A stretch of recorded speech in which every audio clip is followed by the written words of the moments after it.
debuted in a movie directed by the celebrated Brian De Palma.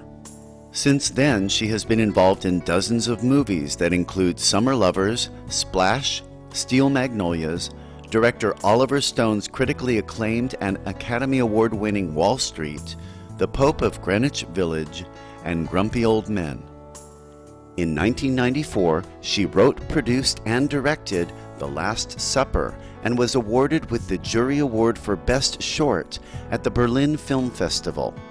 In the last 30 years, she's acted alongside well-acclaimed and decorated stars like Uma Thurman, Martin Landau, and Julia Roberts.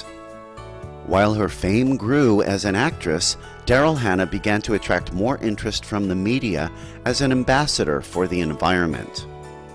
In 2006, she spent over 3 weeks living on a tree inside the South Central Community Garden in the underprivileged South Central Los Angeles to call for the preservation of the garden.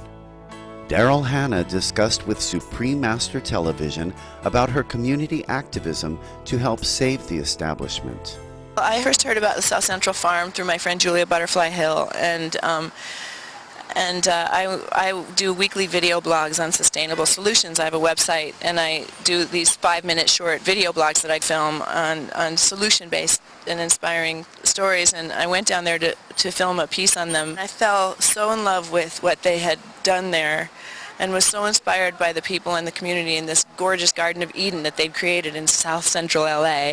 I was blown away. I had never seen anything like that before in my life. In the past year, the compassionate vegan actress has actively promoted the movie The Garden, a Sterling Award-winning and Academy Award-nominated documentary film on the biodiverse South Central Farm and its bid to stay in operation. I, committed myself to stay and stand in solidarity with the farmers, and it was one of the best solution-oriented things I'd ever seen.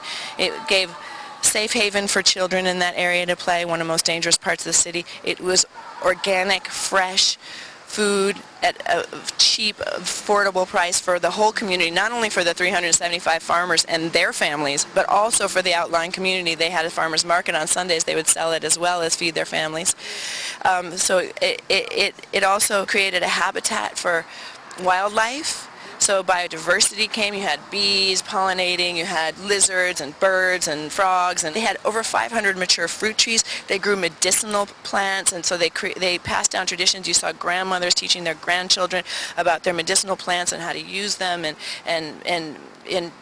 passing on this connection to the soil and how we feed ourselves. And hurdle or hurt any other animal and make a living out of it. So that is the first point, is to create harmony among all living entities.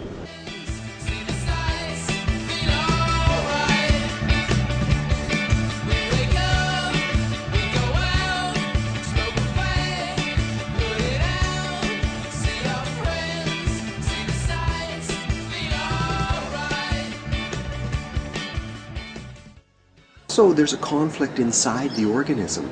When you give up something, the body reacts. It's composed. It's made up of that which you put into it from day one.